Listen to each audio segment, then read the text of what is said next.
Welcome to the show. I'm Jason Whitlock, and I'll tell you why LeBron should be embarrassed by the latest report about his future. And I'm Colin Cowherd, and I'll tell you why it's starting to look like the Super Bowl could be Belichick's final game. I believe it. Speak for yourself starts now. You think I'm nuts? No, I don't. It's lining up. Smelling the roses. All right, hello and welcome. We're joined today by Fox NFL analyst Michael Vick and longtime NFL coach Mike Martz.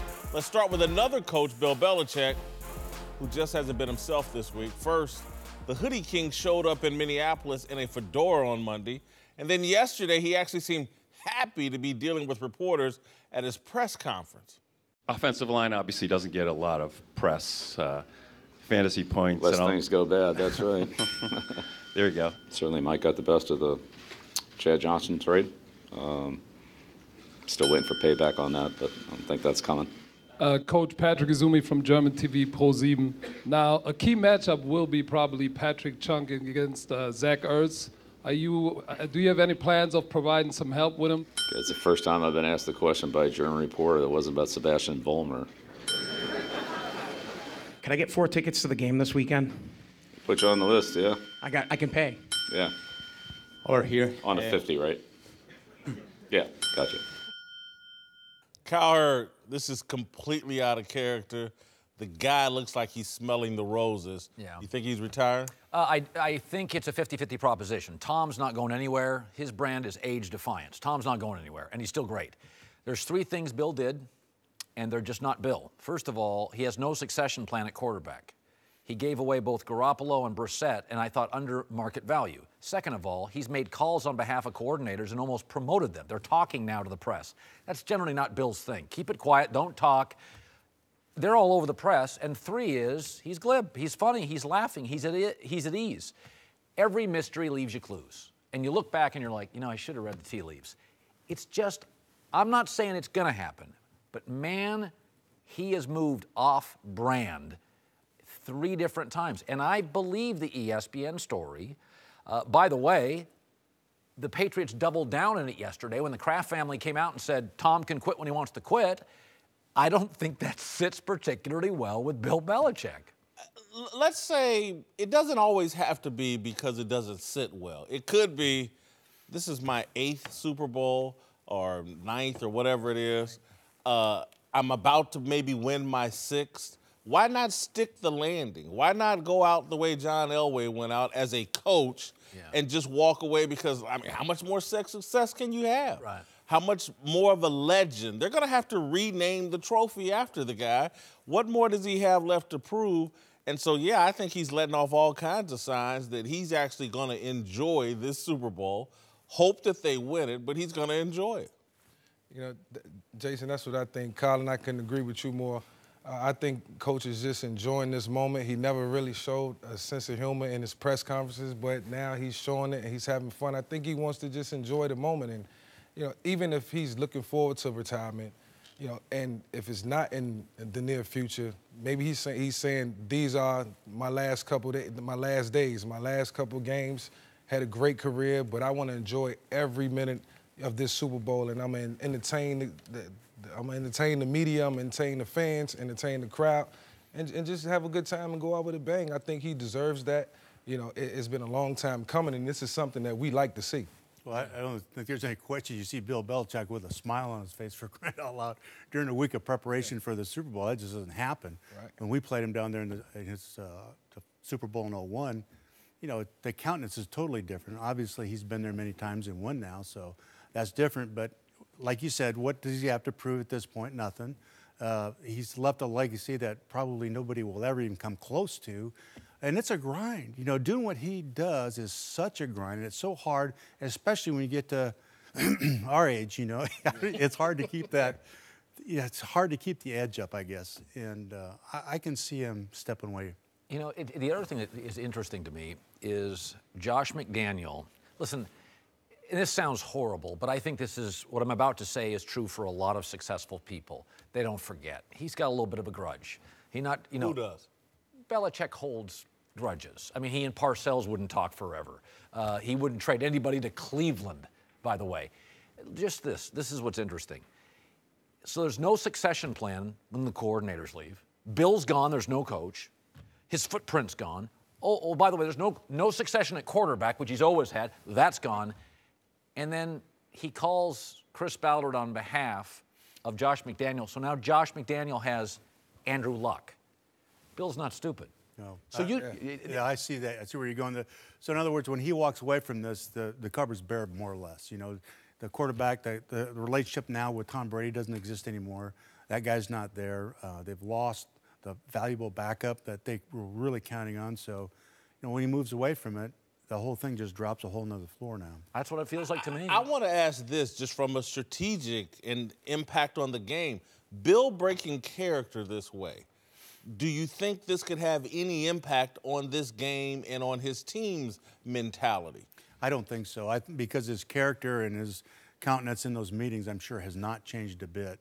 I think what we see away from the practice field and out and about and all these interviews, first of all, I don't know if the players even see these interviews at this point. You know, they're this late in the preparation, you know, they're not looking at all this stuff. They're trying to stay focused. So I don't think it has any bearing on it. I think he's going to be who Bill is, always been, when he steps in front of the team and gets ready. I think it loosens the guys up to see the press conference of your coach actually smiling, something that he never really does, or we don't know what he does in the team room or the team sessions, film sessions, but we do see him, you know, showing a different form of character, and I think that can help them going into this game. It'll give them some form of momentum. Last question, because I think you'll find this interesting. If Bill were to retire, what impact would that have on Brady? Would he want to continue? Coordinator's gone. It's a reboot. It is a reboot. And I think Tom, because of his brand and who he is and his dedication, would continue playing. But I think it would shorten Tom's playing days.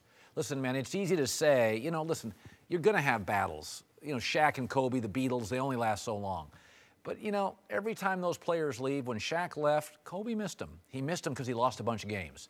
I think Tom would probably go on for a year without him at 41, 42, and then wake up one morning and say, you know, it was so much easier when we were the best schematic team in the league.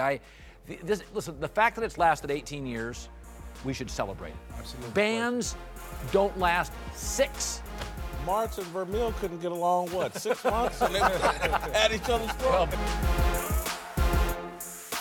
Belichick may be happy now, but he couldn't have been very happy when details surfaced of rifts between himself and Tom Brady and Robert Kraft. Yesterday, Kraft admitted there was tension, but that it was a good thing because, quote, tension helps make great things happen. Whitlock, you buy that tension's good for New England? Yeah, I think that when we step back, we maybe haven't given Bob Kraft enough credit. He can see, look, you get spoiled by that much success, anybody could lose a little focus.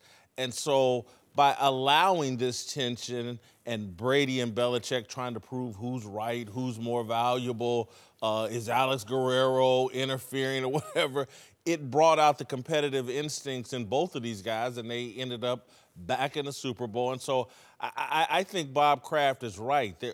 When a group of talented people get together that are stubborn and have a vision, there should be some tension. If everybody's getting along and there are no sparks, you probably ain't doing much. I would say, Microsoft, you read the stories that Bill Gates and Paul Allen didn't get along.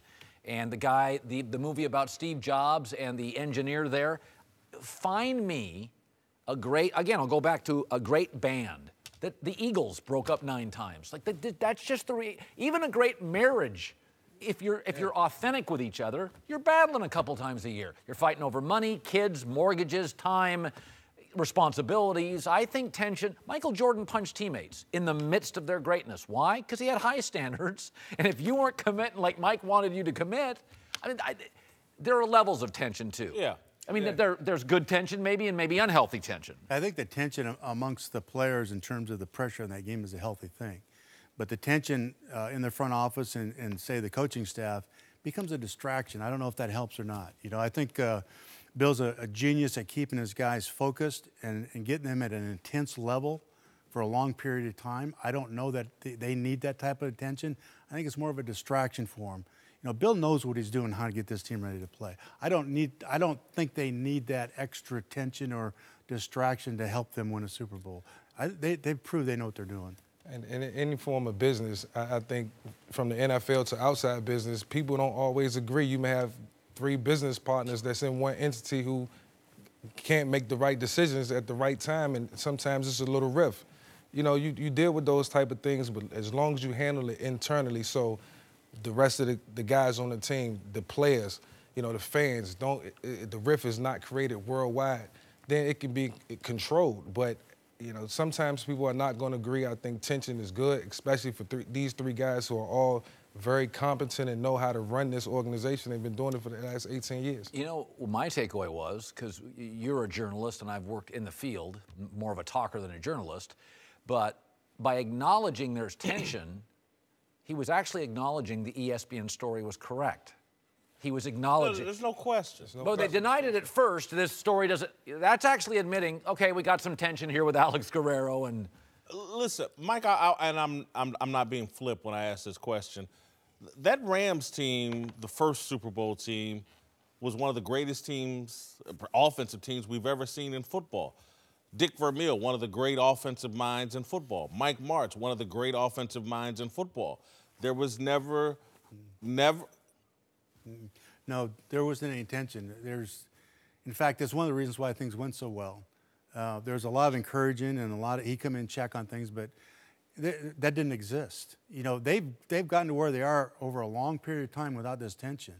I don't know that they need that. I think that's old school. I think old coaches always wanted to create tension around things because they think guys would start to take things for granted. I don't think it's in his makeup, Bill Belichick's makeup, to take anything for granted. And I think that the players understand that and adapt that personality.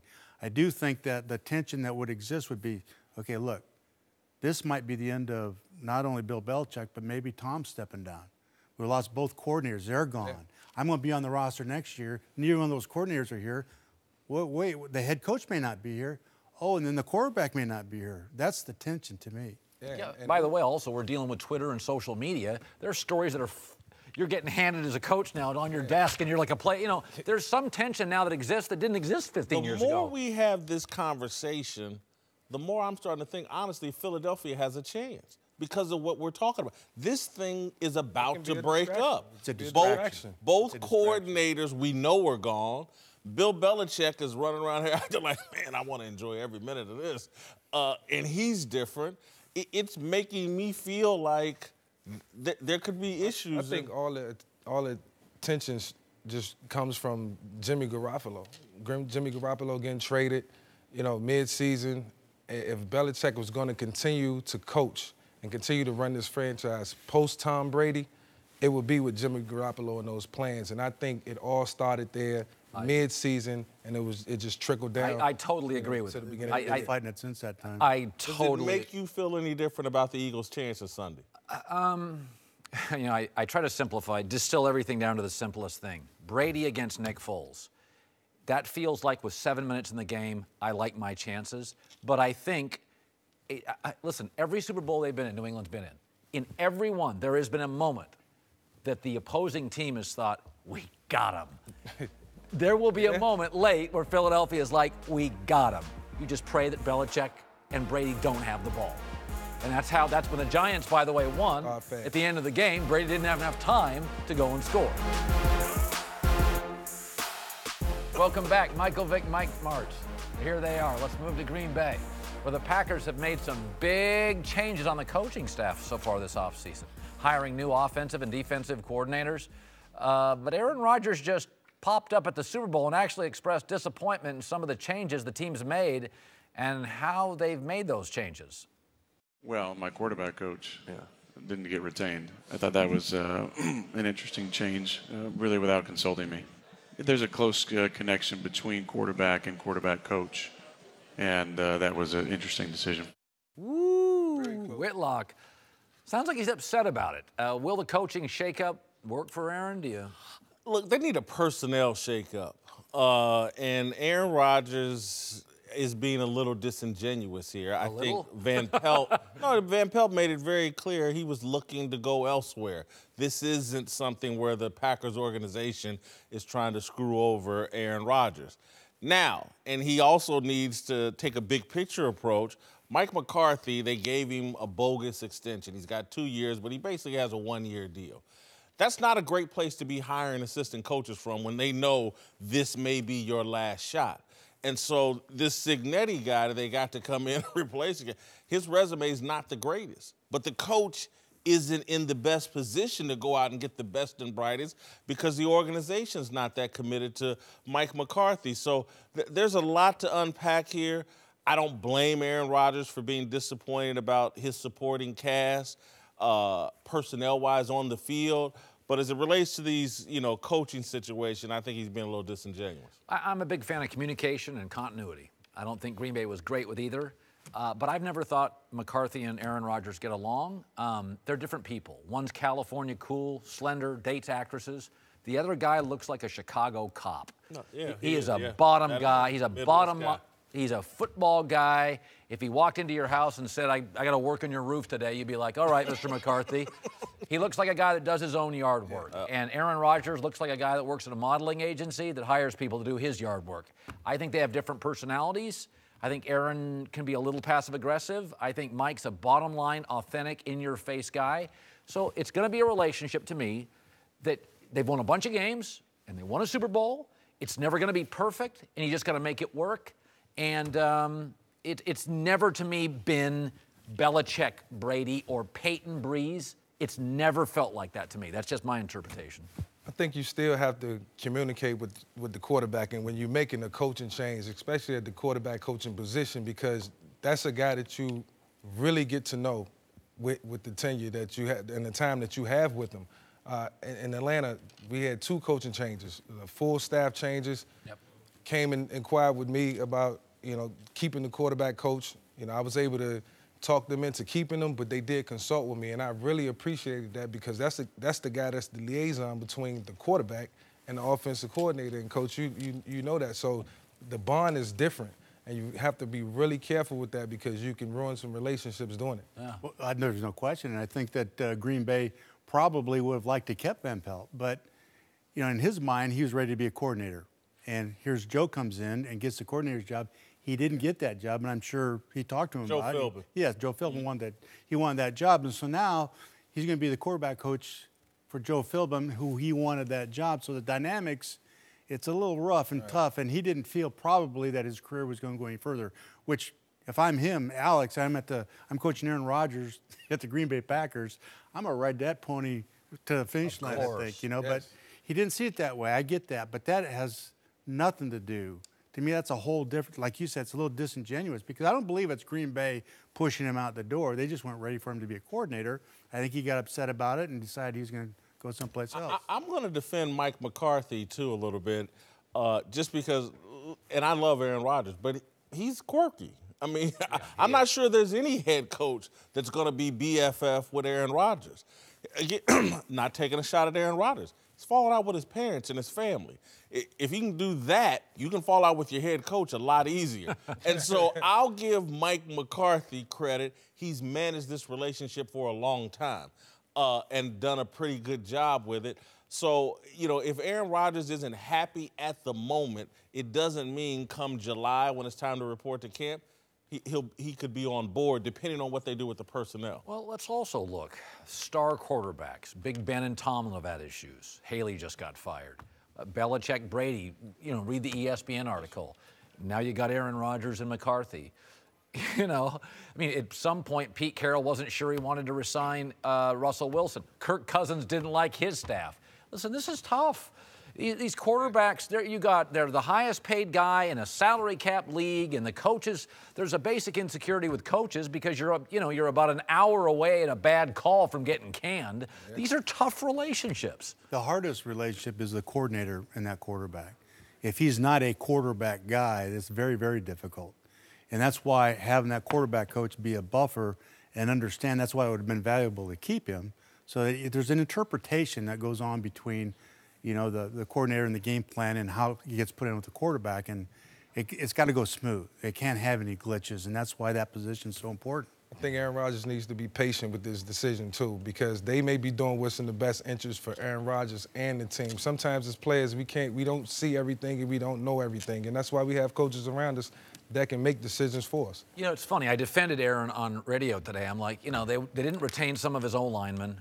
They didn't retain. A couple years ago, he just said, keep Jared Cook, the tight end. They didn't. They've let some good corners go. But, you know, to your point, I've had his brother criticized him, a parent criticized him, Jermichael Finley criticized him, our friend Greg Jennings has. I do think it's fair to say Aaron can be prickly. He's tough. He's tough. Look, a lot of these coaches don't know what the hell they're doing. I mean, just think it through. That's true. They don't know what they're doing. A guy had Kurt Warner sitting on the bench behind Trent Grant. They don't know what the hell they're doing. Welcome back. We're joined now by Fox NBA analyst Eddie House and the founder of the Big Lead, Jason McIntyre. Let's move to LeBron James, whose future has been the subject of a ton of speculation in recent weeks. The latest centered around a report that is almost too strange to believe. It states LeBron would listen to a pitch from his hated rival, the Warriors, if a max contract was on the table. Kevin Durant was asked about the report today. What was the first thing that went through your mind when you saw that? But, you know, in this league, you know, just like a couple years ago, me coming here, nobody would have thought that. So it's part of me as a basketball player that's just like, let's just worry about basketball. And then on the other side, we know this is business as well, and a lot of crazy things have happened since I've been in the league, and a lot of, even when years in the future, there's going to be even crazier things that's going to happen. Cowherd, there's nothing about this I like. Flirting with the Warriors is a bad look, yes or no? Of course not. He's planting seeds. He wants the narrative out there. He wants general managers and the Warriors to know everything's on the table. I think retirement is on the table. I think he'd step back for a year. He'd come back. I think everything's on the table, and this is just a way to He would step away from basketball for 1 year. And then come back. And let the stuff sort itself. I think everything's on. I think the Lakers are. I think the Warriors are. I think Houston is. I think Cleveland is. And I think 5%. So you think he put this out there? Absolutely. I think somebody in his group. By the way, why would the Warriors put this out there and tick off? I didn't say the Warriors, but I mean, well, who? I don't know. That sounds like what LeBron's doing is, I'm just going to have you guys talk about it for a couple days. I want every GM to know I would even go to the Warriors. Maybe take less. Everything Dan Gilbert is on the table. I agree with that. And again, I'll go back to the conversation we had yesterday and earlier this week. The Clippers certainly believe that and have made some moves so they can be in that sweepstakes. But to me, if I'm LeBron James, I don't go. This is the nuclear option. When you attach your name in any way that you would be cowardly enough to go to the Warriors. Cowardly. If he went to the Warriors, I would lose all respect for LeBron James.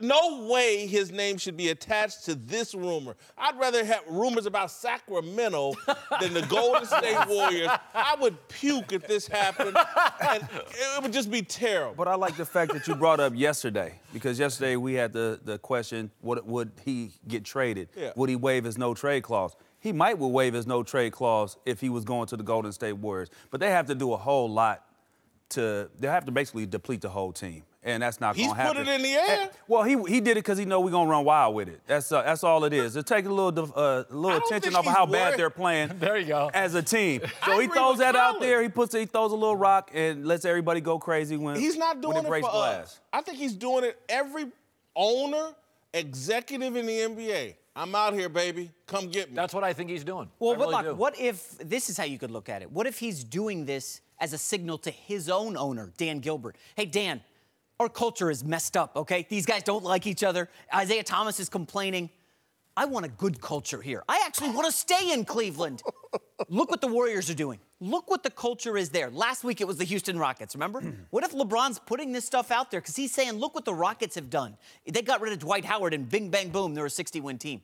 Look at what the Warriors have done. They've built the best culture. Everybody wants to play there. Why can't you do it here, Dan? Trade that Nets pick. Do something. Well, the Warriors actually did that through the draft.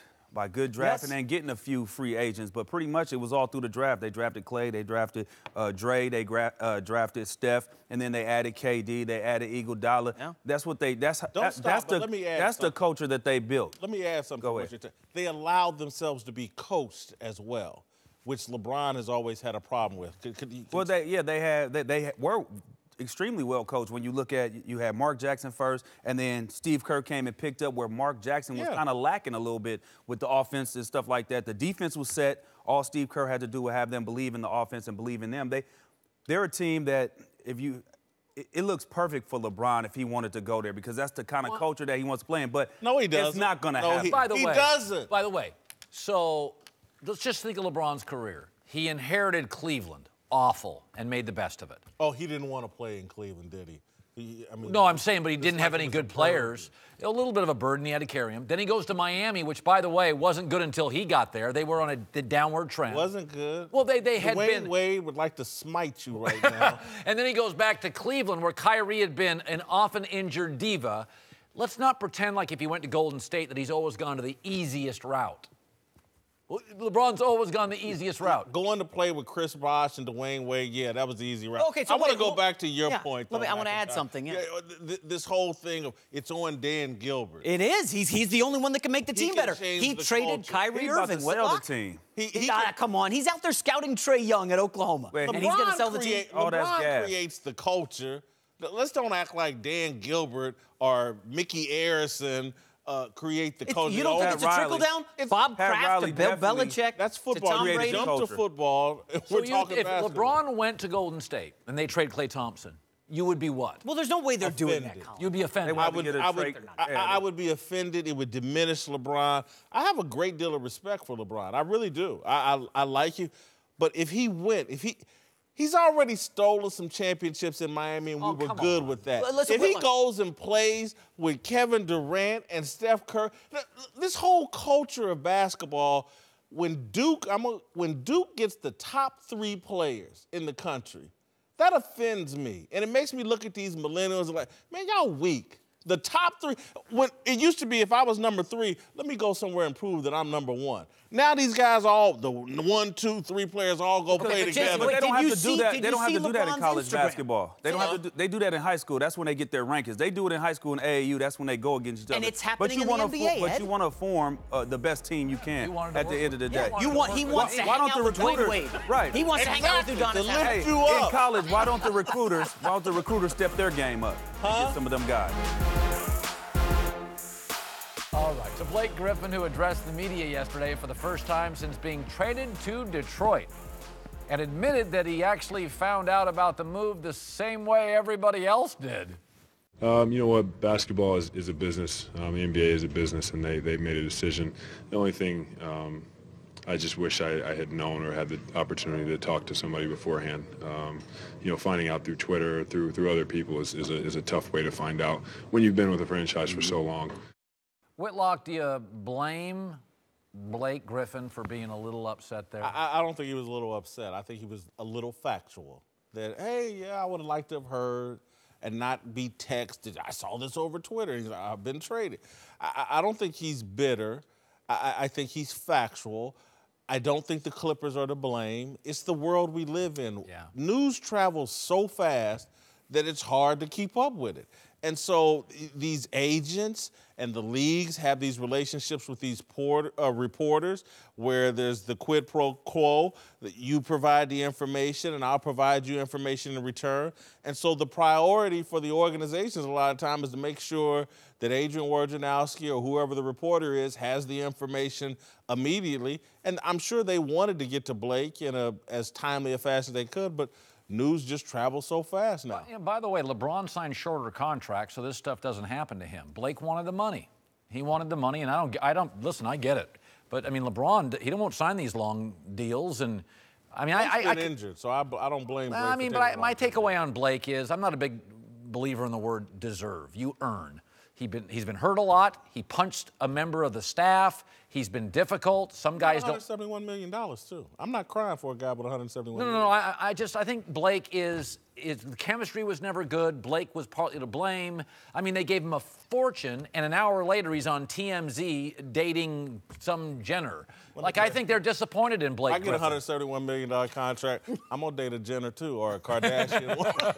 But let's look at it from this point of view. Let's say that the Clippers went to Blake Griffin and said, "Hey, Blake, just so you know, we're going to be looking to trade you." What would the reaction be? Blake Griffin would have freaked out. You guys just paid me, and now you're going to trade me? It wouldn't have helped at all. Eddie, if you're on the team and the owner comes and says, yeah, we're looking to put you in trade talks. I mean, your head mentally is going to go to a place you don't want to be. It would not have helped at all. It wouldn't bother me that much because it is a business. You have to, and I'll give you an example of what happened with me. When I was in Boston, got traded to New York. Doc, we were getting off for shoot around. Doc stopped me on the bus and said, hey, we're almost done with this deal. We're going to trade you to New York. We're getting Nate Robinson back. Do you want to come practice? Now, I could have easily been like, no, I'm not going to come back. I'm like, you know what? The deal's not done. I'm going to take care of my business. I'm going to prepare like I'm going to play tomorrow. And if I get traded, if the deal goes through, then I'm not. But I still got my work in today, and that's it. And I'll be prepared for the game if the trade doesn't go through. So if you're a professional, you understand that's the business side. Now, if they expect us to be professional, I also expect the organization to be professional. And if you are trading somebody, you should reach out and talk to them. Yes. The same way that Jay Kidd didn't find out, he found out through Giannis that he was fired. Now, the organization holds you to a certain standard and say, hey, you're supposed to be professional and represent this organization. Well, then why can't they represent the organization in the proper way and reached out and say, hey, man, you know what? This is what we're going to do. This is how we're moving. There's always layers to it. You brought Jay Kidd into this. There's always layers to it. The ownership in Milwaukee, they're friends with Jason Kidd. You can't tell me there wasn't some discussion going on. Jay Kidd said it wasn't. There had to be something going on where he knew his job was on the line. But there's so much history between those two guys. There had to be something. As it relates to Blake Griffin, again, you're never going to tell a guy, particularly of his stature, we're thinking about trading you. Should they have let him know, hey, we just traded you? Again, I guarantee you it was their intention. It's just the news traveled so far, so fast that they just didn't have a chance. You know what the Clippers deserve is Blake Griffin to average more points and rebounds than he did this year as his rookie year. You know he hasn't improved at all. His stats are like this. I mean, the guy has not developed the three-point shot. And they're damn good stats, Yeah, but Eddie, come on. He was doing that when he was 22 years old. It doesn't matter. They're damn good stats. Where's the three-point shot, Eddie? He doesn't have to have a three-point shot. Everybody else is developing one. Not everybody has a power three-point forwards. shot. I mean, you got to become a power stretch forward has three-point shots. So you telling me Boogie Cousins has a great three-point shot? It's not great. Do you want him to shoot low 30% when he could get a little closer and take a 15-foot shot that's way more efficient? Well, the math that's says more give me threes, knockdown. Eddie. The math says give me